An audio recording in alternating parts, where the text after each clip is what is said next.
டிரான்ஸ்பரண்டா இருக்கிறது தப்பு இல்லை. ஆனால் பிரைவசியில் அடிக்கடி போய் ஒன்னொன்னுக்கு உங்க ஃபோனை கூட நான் பார்க்கணும். யார் பேசினா சொல்ல அப்படி இல்லை. நீங்கள் ஃபோன் எடுக்கும் போது அவங்க பயப்படாமல் இருக்கிறது நியாயம். ஆனால் சும்மா அவங்க ஃபோனை கூட நான் பார்க்கணும்லாம் அது ஒரு மாதிரி செல்ஃப் எஸ்டீம் இஷ்யூ ஆகும். இல்லை எல்லாத்துக்குமே யார்கிட்ட பேசினேன், இன்னைக்கு உங்க அம்மா கிட்ட பேசினேன், இன்னைக்கு இந்த ட்ரெஸ் போட்டேன், அந்த ஃப்ரீடமே இல்லாமல் போயிடக்கூடாது. அவங்க மேலே இருக்க செல்ஃப் ரெஸ்பெக்டே போயிடும். அதுக்கப்புறம் எவ்வளோதான் அவங்களுக்கு நீங்கள் best food, best life, best sex லைஃபே கொடுத்துருந்தா கூட அவங்க உங்களோட இருக்கிறது ரொம்ப கஷ்டம். மென்னாக இருந்தாலும் உண்மையாக இருந்தாலும் வேறு வழி இல்லாமல் இருக்கலாமே தவிர ஒரு காலத்தில் அது உங்களை அளிக்கக்கூடிய சாபமாக அதுவே மாறிடும். எல்லாம் பார்க்க வேலையும் சொல்லிமா நகை கிகை போட்டுன்னு சுற்றுங்க, தருதலையாக இருக்கணும். நம்ம ஒரு பிஸ்னஸ்லேயே ஏமாத்துறது, லஞ்சம் கொடுக்குறதான் தப்புன்றோம். இங்கே வரதட்சணைன்னு ஒன்று இருக்கா இல்லையா? இந்தியாவில் நல்லா டாமினண்ட்டாக இருக்குது.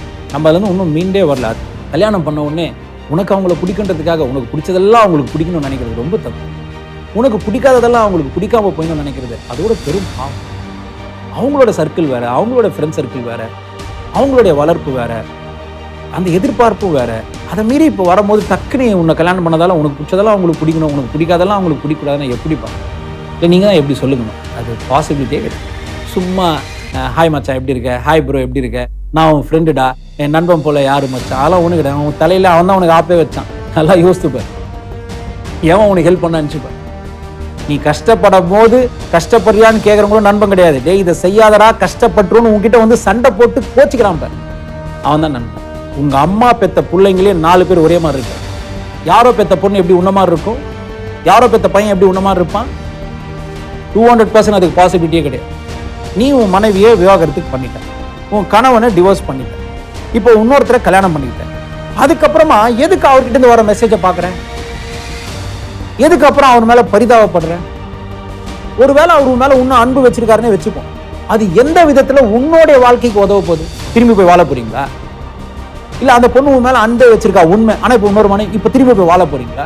நான் உங்களுக்கு எனிமையாக மாற சொல்லலை, அவங்கள டிஸ்ரெஸ்பெக்ட் பண்ணுங்கன்னு சொல்லலை, அவங்கள அழிச்சிடுங்க ஒழிச்சிருங்கன்னு சொல்லலை. ஆனால் ஒதுங்கி இருக்கிறது தான் இனிமே வரப்போகிற குடும்பத்துக்கு நல்லது. வணக்கம் குருஜி. என் மனைவிக்கு என் மேலே நிறைய எதிர்பார்ப்பு இருக்குது. நான் எதை கேட்டாலும் சந்தேகப்படுறியான்னு கேட்குறாங்க. அது எப்பயும் சண்டையில் தான் முடியுது. டைவர்ஸ் பண்ணிடலான்னு கேட்குறாங்க. நான் இதில் இருந்து வெளியே வருவது கரெக்டாக? எதிர்பார்ப்பு தான் உறவா, அன்பு இல்லையா? நன்றி குருஜி. இப்போ ரிலேஷன்ஷிப்பில் எக்ஸ்பெக்டேஷன் இருக்குது அப்படின்றத மீறி ரிலேஷன்ஷிப்னாலே எக்ஸ்பெக்டேஷன் தான் அப்படின்ற புரிஞ்சுக்கிற ஒரு ஸ்டேஜுக்கு நீங்கள் வந்துடணும். என்ன தப்பு? உங்கள் பையன் பிறக்கிறான், உங்கள் பையன் கிட்டேருந்து நீங்கள் எதிர்பார்க்குறீங்களோ இல்லையோ, உங்கள் பையன் இப்படிலாம் இருக்கணும்னு உங்களுக்கு ஒரு எதிர்பார்ப்பு இருக்கும்ல. நல்லா மனசாட்சியோட சொல்லி பாருங்க. இன்னொருத்தர் பெத்த பொண்ணு தான் உங்கள் மனைவி, இன்னொருத்தர் பெத்த மகன் தான் உங்களுடைய கணவன். இப்போ எக்ஸ்பெக்டேஷன் இருக்கிறது தப்பு இல்லையே. ஒரு இமேஜினரி எக்ஸ்பெக்டேஷன், இல்லை இல்லாஜிக்கல் எக்ஸ்பெக்டேஷன், இல்லை டூ மச் ஆஃப் எக்ஸ்பெக்டேஷன் கூட தப்பு. ஆனால் எது டூ மச் நீங்கள் தான் நிர்ணயிக்கணும். இதெல்லாம் கல்யாணத்துக்கு முன்னாடி யோசிச்சுக்கணும். இல்லைனாலும் அதுக்கப்புறம் எக்ஸ்பெக்டேஷன் இருக்க தான் போதுன்னு உணர்ந்துடணும். இது ஒரு ஃபர்ஸ்ட் பாயிண்டை நீங்கள் தெரிஞ்சுக்கணும். ஆனால் பாதி நேரம் பிரச்சனை உங்ககிட்ட தான் இருக்கா இல்லையான்னு தெரியாமல் நீங்கள் அப்ரோச் பண்ணுறது ரொம்ப தப்பு. அதை நம்ம அப்புறம் பார்ப்போம். ஆனாலும் இது நல்லா புரிஞ்சுக்கணும். எப்படியாப்பட்ட ரிலேஷன்ஷிப்பாக இருந்தாலும் இந்த சூழ்நிலை நீங்கள் வெளியே வர்றது தப்பு இல்லை. ஏன்னா இந்த 4 விஷயம் இருக்குன்னா அந்த ரிலேஷன்ஷிப் உங்கள் லைஃப்பை கெடுத்துரும். ஃபர்ஸ்ட், உங்களுக்கான ஃப்ரீடம் இல்லாத ரிலேஷன்ஷிப்பில் உங்களால் இருக்கவே முடியாது. ஆணோ பெண்ணோ எதுக்கு எடுத்தாலும் என்ன பண்ணீங்க, ஃபோனை காட்டுங்க, இல்லை என்னமா பண்ண ஃபோனை காட்டு. கண்டிப்பாக நீங்கள் அவங்களுக்கான ப்ரைவசி டைம் கொடுக்கணும். ஆனால் டிரான்ஸ்பரன்சி இல்லாதப்போ இதெல்லாம் இதுதான். அதுக்கு நீங்கள் அதை எல்லாமே நோண்டக்கூடாது. டிரான்ஸ்பரன்சிக்கும் ப்ரைவசிக்கும் நிறைய டிஃப்ரென்ஸ் இருக்குது. டிரான்ஸ்பரண்டாக இருக்கிறது தப்பு இல்லை. ஆனால் ப்ரைவசியில் அடிக்கடி போய் ஒன்னொன்னுக்கு உங்கள் ஃபோனை கூட நான் பார்க்கணும், யார் பேசினா சொல்ல அப்படி இல்லை. நீங்கள் ஃபோன் எடுக்கும் போது அவங்க பயப்படாமல் இருக்கிறது நியாயம். ஆனால் சும்மா அவங்க ஃபோனை கூட நான் பார்க்கணும்லாம் அது ஒரு மாதிரி செல்ஃப் எஸ்டீம் இஷ்யூ ஆகிடும். இல்லை எல்லாத்துக்குமே யார்கிட்ட பேசினேன், இன்னைக்கு உங்கள் அம்மா கிட்ட பேசினேன், இன்னைக்கு இந்த ட்ரெஸ் போட்டேன், அந்த ஃப்ரீடமே இல்லாமல் போயிடக்கூடாது. அவங்க மேலே இருக்க செல்ஃப் ரெஸ்பெக்டே போயிடும். அதுக்கப்புறம் எவ்வளோதான் அவங்களுக்கு நீங்கள் best food, best life, best sex லைஃபே கொடுத்துருந்தா கூட அவங்க உங்களோட இருக்கிறது ரொம்ப கஷ்டம். மென்னாக இருந்தாலும் உண்மையாக இருந்தாலும் வேறு வழி இல்லாமல் இருக்கலாமே தவிர ஒரு காலத்தில் அது உங்களை அளிக்கக்கூடிய சாபமாக அதுவே மாறிடும். ஃபஸ்ட்டு. செகண்டு, நல்லா புரிஞ்சுக்கணும். நீங்கள் செஞ்ச ஒவ்வொன்றுத்தையும் கணக்கு வச்சு உங்களுக்கு சொல்லி காட்டுறாங்கன்னா இது ஒரு பெரிய டாக்ஸிக் ரிலேஷன்ஷிப் தான். எவ்வளோ பெண்கள் அப்பா 57 வயசில் ஒரு பெண் கதறி கதறி அழுதெல்லாம் பார்த்துருக்கேன் என்கிட்ட. குருஜி எனக்கு எப்படி குருஜி அவரை பிளஸ் பண்ண முடியும், என் கணவரை எப்படி முடியும்? எப்போ பார்த்தாலும் சொல்லி, இத்தனையும் பெரிய தப்புலாம் பண்ணல. அவர் ஒரு பெரிய அயோக்கியம், உமனைசர், அது வேறு விஷயம். சும்மாவே சொல்லி காட்டுறாரு, உன்னால தான் இப்படி ஆச்சு, உங்கள் அப்பா இப்படி எனக்கு கொடுக்குறேன்னு ஏமா, அவங்க அப்பா ஏதோ சொத்து தரேன்னு சொல்லியிருக்காரா, ஏமா இதெல்லாம் என்ன இது, பொண்ணே கொடுத்துட்டாரு. இந்த மாதிரி சில லூசுங்களாம் இருக்குது அந்த காலத்தில். சொன்னால் நம்பவே மாட்டீங்க. எல்லாம் பார்க்க வேலையும் சொல்லிமா நகை கிகை போட்டுன்னு சுற்றுங்க, தருதலையாக இருக்குங்க. நம்ம ஒரு பிஸ்னஸ்லேயே ஏமாத்துறது, லஞ்சம் கொடுக்குறது தப்புன்றோம். இங்கே வரதட்சணைன்னு ஒன்று இருக்கா இல்லையா? இந்தியாவில் நல்லா டாமினண்ட்டாக இருக்குது. நம்ம அதுலேருந்து இன்னும் மீண்டே வரல. அதுக்கு நான் உங்கள் பொண்ணுங்களுக்கு இங்கே வசதி செஞ்சு கொடுங்க, கொடுக்காம போங்க. அது உங்களுடைய தனிப்பட்ட வசதிக்கான ஒரு விஷயம். ஆனா வரதட்சணைன்றது வசதி இல்லைனாலும் செஞ்சு கொடுக்கறது வந்து இன்னும் இந்தியாவில் வந்து ப்ரிவைலிங்காக இருக்குது. அதுவும் தமிழ்நாட்டில் கன்ஃபார்மாக இருக்குது. இதெல்லாம் செய்யலைன்னா சொல்லி காட்டுற ஒரு ஒரு ஆண் புத்தி இருக்க மனிதர்கள் இந்த காலத்தில் இருக்கிறத பார்த்தா தான் ரொம்ப ஹர்ட்டிங்காக இருக்குது. பேசுறதெல்லாம் பெரிய ஃபிலாசபி, பெரிய அப்படியே ஸ்காலர்லி கம்யூனிகேஷன் தான். அப்படியே பெரிய அப்படியே இது இந்த வேர்ல்டு அப்படியே அவனுக்கு தெரியாத நாலேஜே இருக்காது. ஆனால் ஃபண்டமெண்டல் ஹியூமன் குவாலிட்டியே இருக்கு. தன்னோட வாழ்கிற மனைவியை இப்படி பேசுறது ஒரு அசிங்கமான மட்டமான புத்தினே தெரியாது. செகண்ட் வந்து அந்த கரெக்டாக அப்படியே கணக்கு வச்சு சொல்லி காட்டுவாங்க. அப்போ நீ இதை செஞ்சல, இப்போ நீ இதை செஞ்சல. Never do that. Never bring the past and relation that to with a wife. இது வாழவே முடியாது கண்ணு. இது ஒரு சண்டையாக வந்து முடிஞ்சிடும். மூணாவது நல்லா ஞாபகப்படுத்தணும், ரெஸ்பெக்ட்ன்றது நீங்கள் அவங்கள அப்படியே தங்கத்தட்டில் வச்சு காலை கழுவுறது கிடையாது. அவங்க நினச்சப்போ அவங்க நினச்சதை பேசணும். அதை மீறி அவங்களுக்கு நோன்னு சொல்கிற ரைட்ஸ் கொடுத்துருக்கணும். இல்லைங்க என்னால் முடியாதுங்க அப்படின்றது வேலை. எனக்கு வேணாங்க, எனக்கு பிடிக்கலைங்க அப்படின்ற ஒரு உரிமையை கொடுத்து வச்சவன் தான் உண்மையான ஆணே, இல்லை உண்மையான பெண்ணே. ஒரு ஆணுக்கும் இந்த ரைட்ஸ் ஒரு பெண் கொடுத்து வச்சிருக்கணும், ஒரு பெண்ணுக்கும் ஒரு ஆண். அதுவும் கல்யாணம் ஆயிடுச்சுன்னா இதை நீங்கள் கொடுத்து வச்சிருக்கணும். You should have given them the power to say no to you. எவ்வளோ சந்தோஷமா இருப்பாங்க தெரியுமா? பெருமையாக சொல்லுவாங்க, என் புருஷன் நான் நினச்சதை பேசலாண்டி. ஒரு பொண்டாட்டி மட்டும் நோ அப்படின்னு சொல்கிற உரிமையை கொடுத்து வச்சா அவங்க உங்களுக்காக எல்லார்கிட்டையும் உங்களை வரிஞ்சு கட்டின்னு உங்களை புகழ்ந்து பேசுவாங்க. உங்ககிட்ட மட்டும் தான் நான் சொல்கிறேன், இல்லைங்க எனக்கு வேணாங்க, நீ சும்மா எனக்கு பிடிக்கும் செய், இல்லைங்க எனக்கு பிடிக்காதுங்க, அப்படியாம்மா செய்யாதம்மா. அவங்க எனக்கு ரொம்ப பிடிக்கும், உன்னை பிடிக்கும், அதுக்காக உனக்கு பிடிச்சதெல்லாம் எனக்கு எப்படி பிடிக்கும் அப்படின்னு சொல்லி பழகு. இதை தான் நீ புரிஞ்சுக்கணும். கல்யாணம் பண்ண உடனே உனக்கு அவங்கள பிடிக்குன்றதுக்காக உனக்கு பிடிச்சதெல்லாம் அவங்களுக்கு பிடிக்கணும்னு நினைக்கிறது ரொம்ப தப்பு. உனக்கு பிடிக்காததெல்லாம் அவங்களுக்கு பிடிக்காம போயிடணும்னு நினைக்கிறது அதோட பெரும் பாவம். அவங்களோட சர்க்கிள் வேற, அவங்களோட ஃப்ரெண்ட் சர்க்கிள் வேற, அவங்களுடைய வளர்ப்பு வேற, அந்த எதிர்பார்ப்பும் வேற. அதை மீறி இப்போ வரும்போது டக்குனு உன்னை கல்யாணம் பண்ணதால உனக்கு பிடிச்சதெல்லாம் அவங்களுக்கு பிடிக்கணும், உனக்கு பிடிக்காதெல்லாம் அவங்களுக்கு பிடிக்கூடாதுன்னா எப்படிப்பா? இல்லை நீங்கள் தான் எப்படி சொல்லுங்கம்மா? அது பாசிபிலிட்டியே கிடையாது. இந்த குவாலிட்டிஸ் எல்லாம் இல்லைன்னா வாழ்றது ரொம்ப கஷ்டம். அதை மீறி இருக்கும் போதே இன்னும் ஒன்று பிடிக்கலன்னு சொல்லிடணும். பிடிக்குதுன்னு சொல்லிட்டு இன்னொருத்தங்கிட்ட பழகிறது அதெல்லாம் வந்து பெரிய எப்படி சொல்றது, அது அதில் போவேன். இந்த நாளுமே இல்லாமல் நீங்கள் பார்த்துக்கணும். அதை மீறி ஒரு சண்டைன்னு வரும்போதெல்லாம் மைண்டில் ஞாபகம் வச்சுக்கோங்க, ஃப்ரெண்ட்ஷிப்ன்றதே ஒரு ஹஸ்பண்ட் அண்ட் ஒய்ஃப் ரிலேஷன்ஷிப்பில் தான் ஃபர்ஸ்ட் இருக்கணும், ஒரு ஃப்ரெண்ட்லினஸ். இந்த காலத்தில் உண்மையான ஃப்ரெண்ட்ஷிப்னா என்னன்னே தெரியல. சும்மா இந்த ஃப்ரெண்ட்ஷிப் டே வரும்போது பேண்டு கட்டுறது, ஹாப்பி ஃப்ரெண்ட்ஷிப் டே மச்சான்னு சொல்கிறது, இல்லைனா பர்த்டே இருந்தால் கூட்டின்னு போய் குடிக்கிறது ஃப்ரெண்ட்ஸோட, இல்லை ஹாப்பி நாங்களாம் நண்பேண்டான்றது, இதெல்லாம் ஒன்றும் கிடையாது. இதெல்லாம் ஒரு வாங்கவும் கிடையாது. நட்புனா நல்லா நிறைய பேர், நீங்கள் உங்கள் நண்பனை நல்லா யோசித்து பாருங்க. எவெல்லாம் நீங்கள் நண்பன் நினச்சிங்களோ அவனை நண்பனாகவே இருக்க மாட்டான். உங்கள் கஷ்டம் வரும்போது வந்து உங்ககிட்ட வந்து அப்படியாப்பா இதெல்லாம் நார்மல் தான்ப்பா, செய்யலாம்னு நினச்சேன் ஆனால் என்னால் செய்ய முடியலன்னு போய் சொல்லுவான். அதை உண்மையான ஃப்ரெண்டு உங்களை வந்து திட்டுவான், புத்தி இருக்காடா, அறிவு கேட்டவன், இப்படியா செஞ்சு வைப்ப நீ, உன்னெல்லாம் ஃப்ரெண்டுன்னு சொல்லிக்கிறதுக்கு அசிங்கமாக இருக்கடா அப்படின்னு திட்டுவான். ஆனால் உனக்காக அவன் ஹெல்ப் பண்ணுவான். இவன் தான் உண்மையான ஃப்ரெண்டு. திட்டுவான், உரிமையாக சொல்லுவான். கொஞ்சமாவது புத்தி இருக்கா உனக்கு? சம்டைம் நான் எவ்வளோ பேரை பார்த்துருக்கேன். அதுதான் அந்த முதிர்ந்தவர்கள், அதுதான் அந்த ஞானத்தில் தேர்ந்தவர்கள். உரிமையா நீலாம் ஒரு ஃப்ரெண்டாடா, உன்னை ஃப்ரெண்டுன்னு சொல்லி எனக்கு எரிச்சலாக இருக்கடா. ஆனால் அந்த ஃப்ரெண்டோட நல்லதுக்காகவே பேசின்னு இருப்பான். சிலர்லாம் எதுவுமே சொல்ல மாட்டாங்க, நமக்கு எதுக்குப்பா அழிஞ்சின்னு போகிறான், இத்தனை நாள் ஓசி குடி, இல்லை எங்கேயோ டைம் பாஸ் பண்ணணும் பேசுறதுக்கு, இப்போ அவன் கஷ்டப்படும் போது அப்படிங்களா கஷ்டப்படுறீங்களா சரியாயிடுங்க அப்படின்னு ஊம வார்த்தையாக பேசுவான். ஹெல்ப்புக்கே வரமாட்டான். நான் ஹெல்ப் பண்ண தாங்க ஆசைப்படுறேன், ஆனால் ஏன் தெரியுமா பண்ண முடியலன்னு. அதை இவன் இருக்கான் பாருங்க, நீ கேட்கறதுக்கு முன்னாடி உனக்கு ஹெல்ப் பண்ணுவான், ஆனால் உன்னை அசிங்கமாக திட்டுவான். இதுதான் உண்மையான ஃப்ரெண்ட்ஷிப்.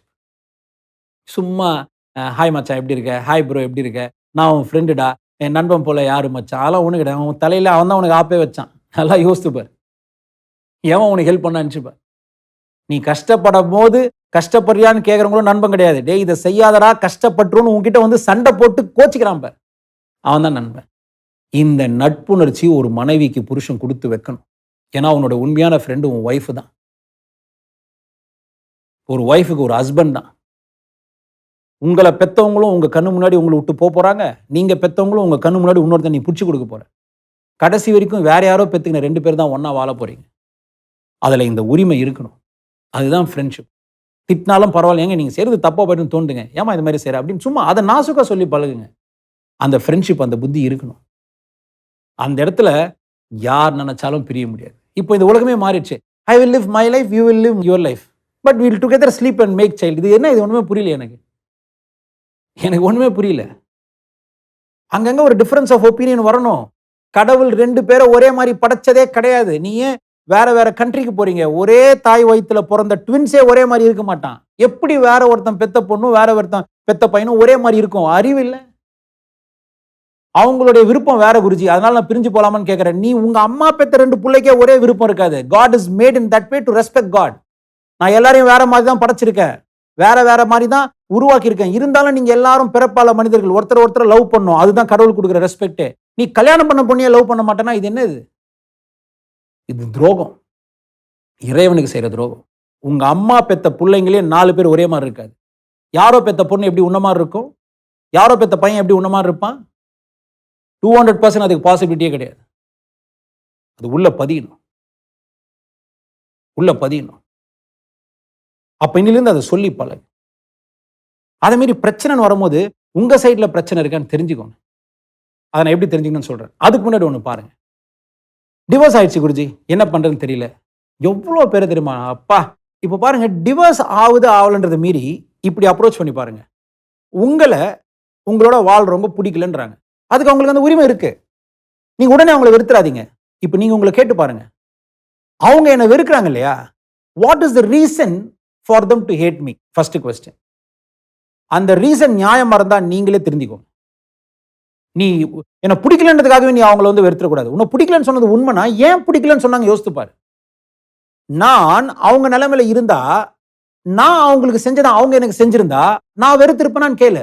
ஆமாண்ணா அப்ப அவங்க வெறுத்தது தப்பே இல்லடா. என்ன பிடிக்கலன்னு சொல்றாங்க குருஜி, நான் யாருன்னு ப்ரூவ் பண்ண போறேன். சரி ப்ரூவ் பண்ணு. ஆனா அவங்க பிடிக்கலன்னு சொன்னதை நான் ஒன்னும் மாத்தி கொடு. நீயே உனக்கு கேளு. அவங்க பிடிக்கலன்னு சொன்னாங்க இல்லையா? ஏன் பிடிக்கலன்னு ஒரு காரணம் சொன்னாங்க இல்லையா? அதை நீயே கேட்டுப்பார். இந்த காரணத்துக்காக என்ன பிடிக்கலன்னு சொன்னா அவ, இல்ல இந்த காரணத்துக்காக எனக்கு அவன் என்ன பிடிக்கலன்னா கல்யாணம் ஆயிட்ட அப்புறம் இப்ப நீ அவங்க நிலைமையில இருந்து பாரு. நான் இதை செஞ்சதாலதான் பிடிக்கலன்னா, நான் ஒருவேளை அவன் நிலைமையில இருந்து நான் செஞ்சதே அவன் எனக்கு செஞ்சிருந்தா நான் என்ன பண்ணிருப்பேன்? நானும் பிடிக்கலன்னு தான் சொல்லியிருப்பேன். அப்போ மூடி அமைதியாரு. அதே தானே அவங்களும் செஞ்சிருக்காங்க. இப்ப அவங்க மாத்திக்கணுமா நீங்க மாத்திக்கணுமா? நல்லா யோசிச்சு பாருங்க. இது ஒரு பாயிண்ட். இப்ப நிறைய பேர் டிவோர்ஸ் பண்ணிட்டு கல்யாணம் பண்றாங்க. சந்தோஷம், இன்னொரு வாழ்க்கை அமையணும், சத்தியமா அமையணும். ஆனா இதெல்லாம் வேதத்துல சில கோட்பாடை வந்து எடுத்து மாங்கல்ய சாஸ்திரம் எடுத்து பேசுறது டைம் இல்லை. இப்போ குரான்லயோ இல்ல பைபிளையோ நிறைய இருக்கு. பட் லிட்டரலா இப்ப இருக்க எல்லா ஹியூமன்ஸ்க்கும் நான் சொல்லிடுறேன், முடிஞ்சா ஃபாலோ பண்ணுங்க. இது மட்டும் ஏத்துக்காதீங்க. புரிஞ்சுக்க முடிஞ்சா பாருங்க, புரிஞ்சுக்க முடியலாம் விட்டுருங்க. ஒன்ஸ் டிவோர்ஸ் ஆயிடுச்சுன்னா இப்போ இது புது ட்ரெண்ட். ஐயோ எவ்வளவு பேர் பார்க்குறேன், பெங்களூர், பாம்பே, டெல்லியிலேருந்து வரவங்களாம் இது ஒரு குருஜி. என்னுடைய எக்ஸ் ஒய்ஃப் வந்து எனக்கு டெக்ஸ்ட் பண்ணுறான், நானும் டெக்ஸ்ட் பண்ணுறேன். I think she still loving me. நான் கேட்குறேன், என்ன பண்ண போற நீ? ஒன்ஸ் எக்ஸ் ஒய்ஃப் ஆயாச்சு, எக்ஸ்னே கிடையாதுங்க. நோ, என்னை பொறுத்த வரைக்கும் நான் எக்ஸிஸ்டன்ஸ். எக்ஸ் கிடையாது. எக்ஸ்னா எக்ஸிஸ்டிங் ஆயிடும். எக்ஸிஸ்டிங் ஒய்ஃப் அது. என்னை பொறுத்த வரைக்கும் இது நான் எக்ஸ். அவ்வளோதான். இப்படி இருந்தால் தான் உலகம் நல்லா இருக்கும். நீ உன் மனைவியை விவாகரத்துக்கு பண்ணிட்ட, உன் கணவனை டிவோர்ஸ் பண்ணிட்ட, இப்போ இன்னொருத்தரை கல்யாணம் பண்ணிக்கிட்ட. அதுக்கப்புறமா எதுக்கு அவர்கிட்ட இருந்து வர மெசேஜை பார்க்குறேன்? எதுக்கு அப்புறம் அவர் மேல பரிதாபப்படுற? ஒருவேளை அவர் உன் மேல இன்னும் அன்பு வச்சிருக்காருன்னே வச்சுப்போம். அது எந்த விதத்துல உன்னோடைய வாழ்க்கைக்கு உதவ போகுது? திரும்பி போய் வாழ போறீங்களா? இல்ல அந்த பொண்ணு உன் மேல அன்பே வச்சிருக்கா உண்மை, ஆனா இப்போ இன்னொரு மனைவி, இப்ப திரும்பி போய் வாழ போறீங்களா?